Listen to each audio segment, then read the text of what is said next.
Dalam dunia yang semakin global, perundingan sering melibatkan pihak dari pelbagai negara dan latar belakang budaya. Oleh itu, komunikasi antara budaya menjadi satu elemen yang sangat penting.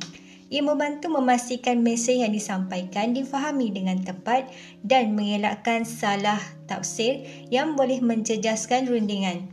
Komunikasi yang baik juga membolehkan kita membina kepercayaan dan menjalin hubungan jangka panjang dengan rakan perunding dari luar negara.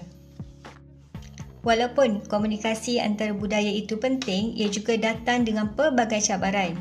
Perbezaan dari segi bahasa, gaya komunikasi, nilai dan cara berfikir boleh menjadi penghalang untuk kita mencapai kata sepakat. Kadang-kadang, satu perkataan atau isyarat yang biasa bagi kita mungkin dianggap tidak sopan oleh pihak lain. Ini boleh menyebabkan salah faham dan merosakkan hubungan perniagaan atau diplomatik yang cuba dibina.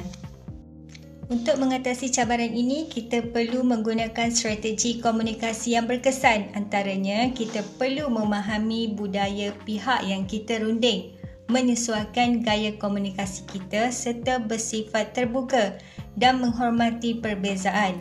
Bila kita mampu berkomunikasi dengan cara yang sesuai dengan budaya mereka, kita bukan sahaja dapat mengelakkan konflik, tetapi juga membina kerjasama yang lebih kukuh dan berjaya. Bangsa, kita perlu melaksanakan strategi komunikasi yang berkesan bagi mengelakkan sebarang salah faham. Salah satu tindakan penting ialah memahami latar belakang budaya pihak lawan dan berkomunikasi dengan penuh kepekaan.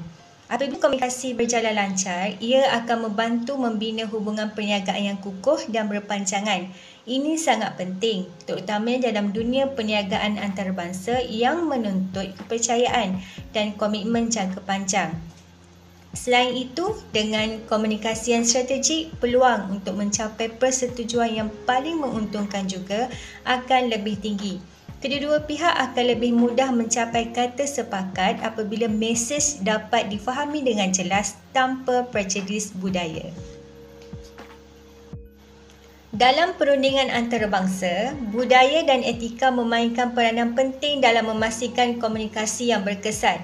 Setiap negara mempunyai norma, nilai dan amalan komunikasi yang berbeza. Contohnya, cara memberi salam, gaya berunding atau bagaimana mereka menunjukkan persetujuan boleh berbeza antara satu budaya dengan budaya yang lain. Jika kita tidak memahami perbezaan ini, kita mungkin akan tersilap langkah dan ini boleh menjejaskan rundingan. Sebaliknya, jika kita peka dan menghormati budaya mereka, kita akan lebih mudah membina persefahaman dan hubungan profesional yang baik. Negosiasi integratif dikenali sebagai pendekatan win-win negotiation. Ini bermaksud ia bertujuan untuk mencapai penyelesaian yang menguntungkan semua pihak yang terlibat dalam rundingan. Pendekatan ini sangat berbeza dengan negosiasi distributif, iaitu jenis rundingan menang kalah yang lebih menekankan persaingan dan perebutan sumber. Terdapat beberapa prinsip utama dalam teori ini. Pertama, kita perlu memahami keperluan, kepentingan dan objektif pihak lain, bukan hanya fokus kepada kehendak kita sahaja. Kedua, kita perlu bekerjasama untuk mencari penyelesaian yang memberi manfaat kepada kita semua. Bila kedua-dua pihak rasa dihargai dan mendapat faedah, hubungan akan menjadi lebih kukuh dan rundingan lebih berjaya. Antara kelebihan utama pendekatan ini ialah ia membantu membina hubungan jangka panjang dan meningkatkan tahap kepercayaan antara pihak yang berunding. Ia juga menghasilkan penyelesaian yang lebih kreatif dan fleksibel kerana kedua-dua pihak sama-sama menyumbang idea. Pada masa yang sama, pendekatan ini mampu mengurangkan konflik dan ketegangan sepanjang proses rundingan.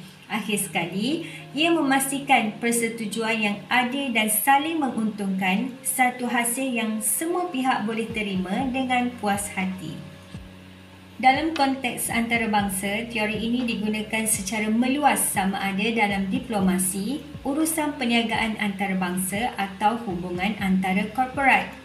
Ia membantu perunding untuk menyesuaikan strategi mereka mengikut budaya dan nilai pihak lawan sekaligus mengurangkan risiko salah faham. Yang paling penting, ia membantu membina hubungan perniagaan dan diplomatik yang kukuh serta berpanjangan. 2. Kecekapan bahasa Inggeris. Kepentingan bahasa Inggeris dalam rundingan. Bahasa sebagai alat komunikasi dan instrumen strategik. Cohen 2001. Kefasihan bertutur dan menulis membantu menyampaikan hujah dengan jelas. Mengelakkan salah faham yang boleh mengganggu perbicaraan. Meningkatkan keyakinan, profesionalis dan kredibiliti sebagai perunding. Latihan dan peningkatan dan kecekapan bahasa. Simulasi perundingan, menguji penyusunan hujah dan tindak balas pantas. Kursus profesional dan bimbingan bahasa, memperbaiki kemahiran penulisan dan penggunaan istilah teknikal. Latihan komunikasi persuasif, meningkatkan kefasihan dan keupayaan rundingan. Aplikasi teori permainan, game teori dalam perundingan antarabangsa. Konsep teori permainan, game teori, setiap pihak membuat keputusan berdasarkan jangkaan strategik pihak lawan.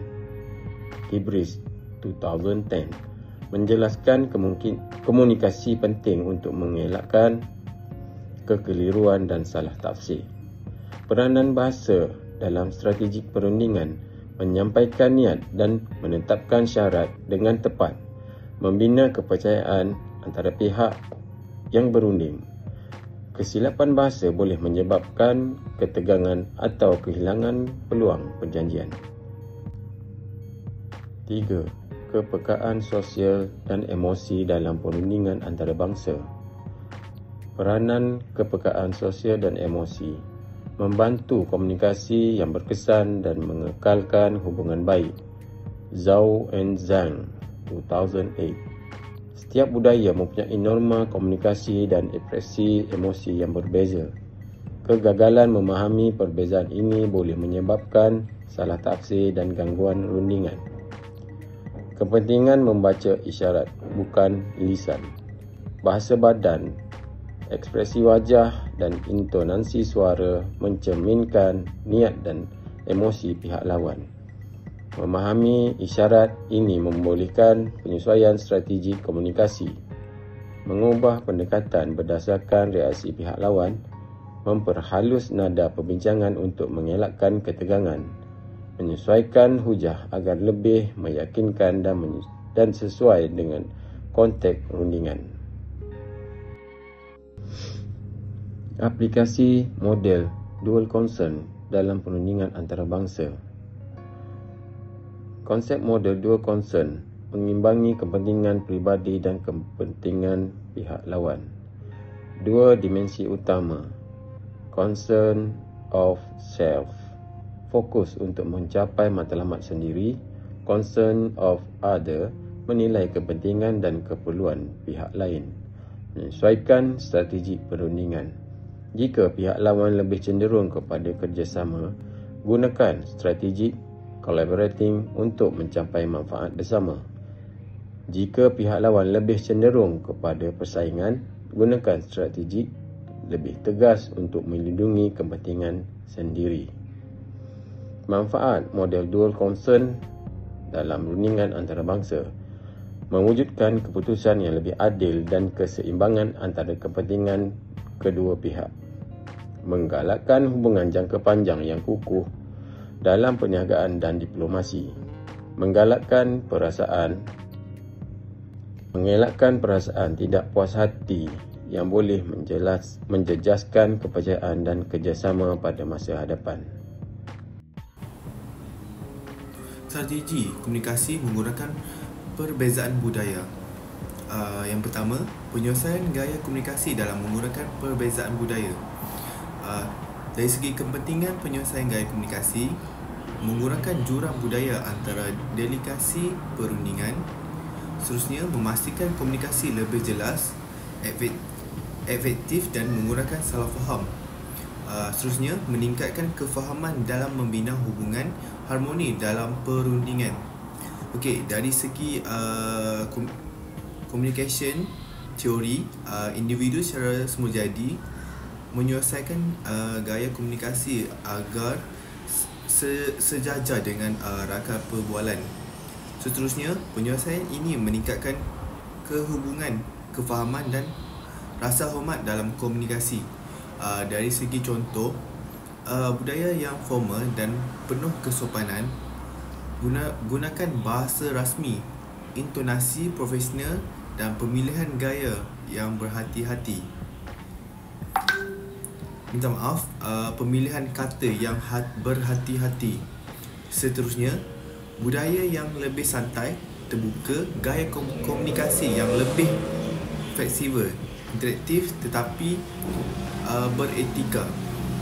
Seterusnya, kesan positif penyelesaian gaya komunikasi menunjukkan rasa hormat terhadap budaya dari pihak lain, meningkatkan kerjasama dan hubungan profesional yang lebih baik dan membantu dalam mencapai hasil perundingan yang lebih berkesan.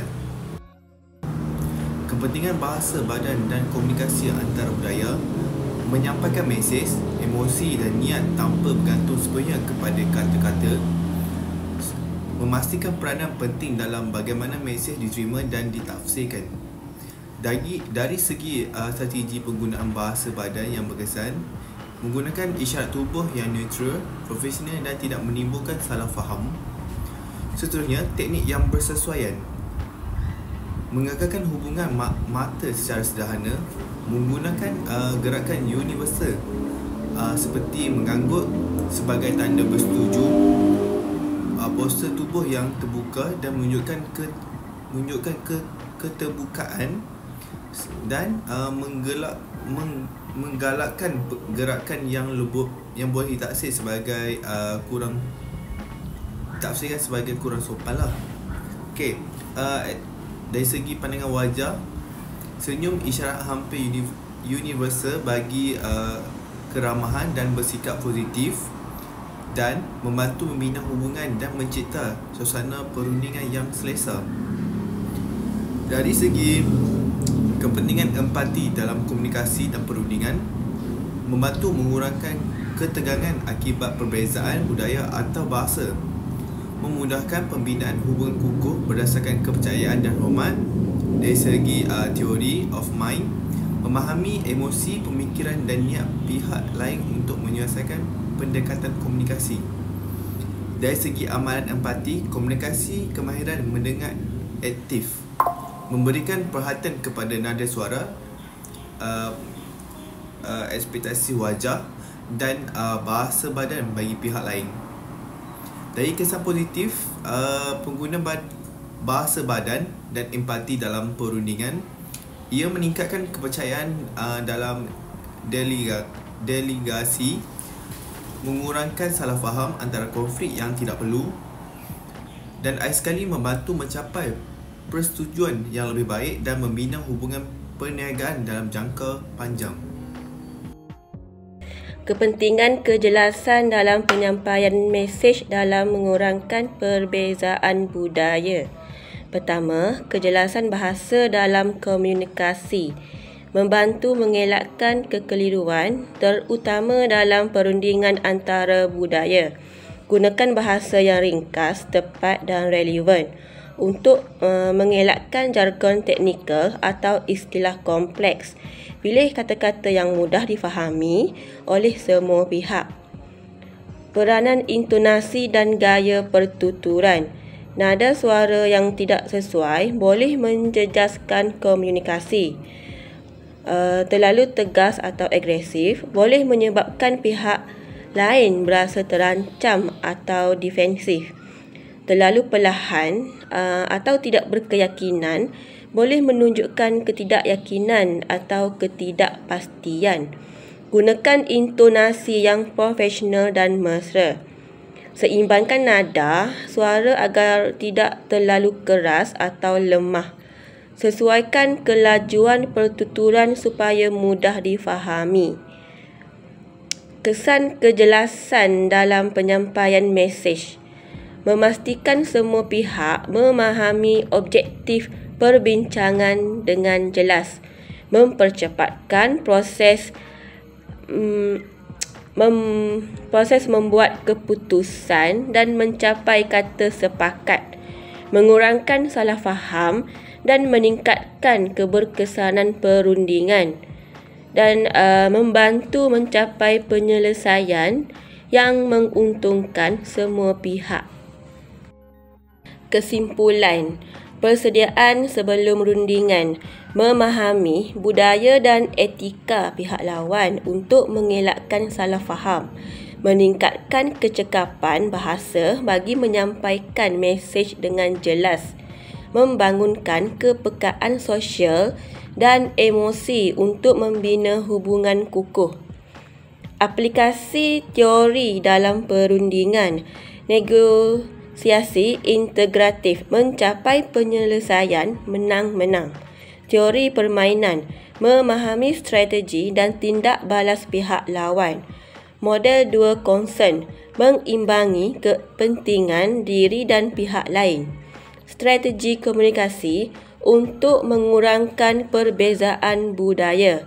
Penyesuaian gaya komunikasi untuk mengurangkan jurang budaya. Penggunaan bahasa badan yang sesuai bagi menyampaikan niat dengan jelas. Penerapan empati melalui theory of mind untuk memahami perspektif pihak lain. Hasil dan manfaat. Komunikasi lebih berkesan dan mengurangkan konflik, mencapai keputusan yang lebih positif dan adil, membantu membina hubungan jangka panjang yang mampan dalam perniagaan dan diplomasi.